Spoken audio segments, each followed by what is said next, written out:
He knew something was wrong before the stewards even opened the file.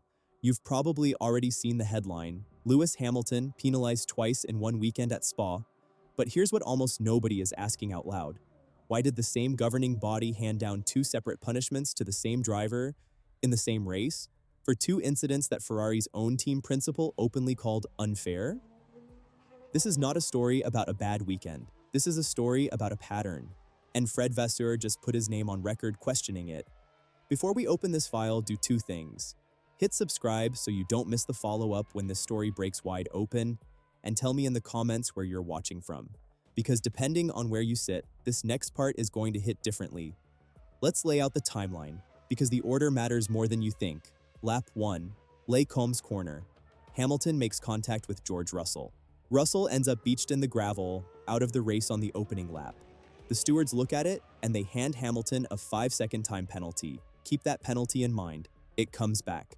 Later in the race, under a virtual safety car, Hamilton comes in to serve that penalty and change tires in the same stop. While he's sitting there, a mechanic is still adjusting his front wing. The light goes green.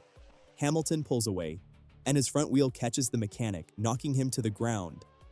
Hamilton's voice on the radio was immediate, and it was not the voice of a 7-time world champion in control of the situation. It was raw panic. Is he okay? His engineer, Carlos Santi, told him the mechanic was fine. Hamilton later admitted his mind went straight back to 2018, the Bahrain Grand Prix, when Kimi Räikkönen's Ferrari broke a mechanic's leg on release. That memory doesn't just surface for no reason. That's the kind of fear that lives in a driver's body, and it came back instantly. So here's where it gets interesting. The stewards reviewed the mechanic incident and ruled that Hamilton himself did nothing wrong. He reacted correctly, stopped as soon as he saw the danger, and even lost time doing it. Instead, they fined Ferrari, the team, €30,000, with $10,000 suspended for 12 months, for what they called a procedural failure that endangered a mechanic's safety. Now pay attention to this next part, because this is where Vasseur stopped playing along quietly. Vasseur didn't dispute the mechanic fine outright. He called it what it was: a mistake in the pit stop procedure. Two pit stops overlapping, a wing adjustment happening at the same time as a penalty being served, confusion inside the box. He even explained why the team didn't warn the mechanics over the radio during the penalty, because if the crew hears instructions mid-penalty, they rush. And rushing creates exactly the kind of unsafe release that gets punished. In other words, Ferrari was caught between two ways of getting fined, and the FIA picked the one that put money out of their pocket. But it's the other penalty, the 5-second penalty for the Russell contact, where Vasseur drew the line, and where this story stops being about one unlucky day and starts looking like something else entirely. Vasseur told reporters directly that he felt the penalty was harsh. Not unfortunate. Not a shame. Harsh. His exact reasoning: this season, incidents like that one, contact on the opening lap, cars racing for position, had consistently been waved off as racing incidents. Not this time. Vasseur pointed out that Russell, in his view, had more than enough room on the left-hand side of the track to avoid closing the door. And yet the stewards decided on this occasion that Hamilton was the one at fault. So ask yourself the question Vasseur is asking without saying it outright. What changed? Why did the exact same category of incident get treated as racing all season, and then suddenly get treated as a punishable offense the moment it involved Lewis Hamilton? This is not a wild conspiracy theory. This is the team principal of Ferrari on the record, telling the media that the standard shifted, and it shifted against his driver. That's the ally the essence of this channel exists to find. Not a fan on social media, not an anonymous insider. The actual man running the Ferrari operation, standing in front of cameras, saying the quiet part. And here's the part that connects everything. Two incidents, two different types of fault. One on the driver, one on the team. Two different rulings from the same governing body in the same weekend. One where the stewards went out of their way to say Hamilton was in no respect at fault, and one where they decided, despite a season of precedent, that he was. You could call that a coincidence. Race weekends are chaotic, incidents happen fast, and stewards are human, working under pressure, making dozens of judgment calls in real time. That's the generous read. But follow the chain for a second longer. This wasn't Hamilton's first tangle with a penalty this season either. He'd already picked up a 5-second punishment at Silverstone for a false start. 2 consecutive race weekends, 2 penalties. And now a team principal. Not a pundit, not a fan account, openly questioning the consistency of the calls.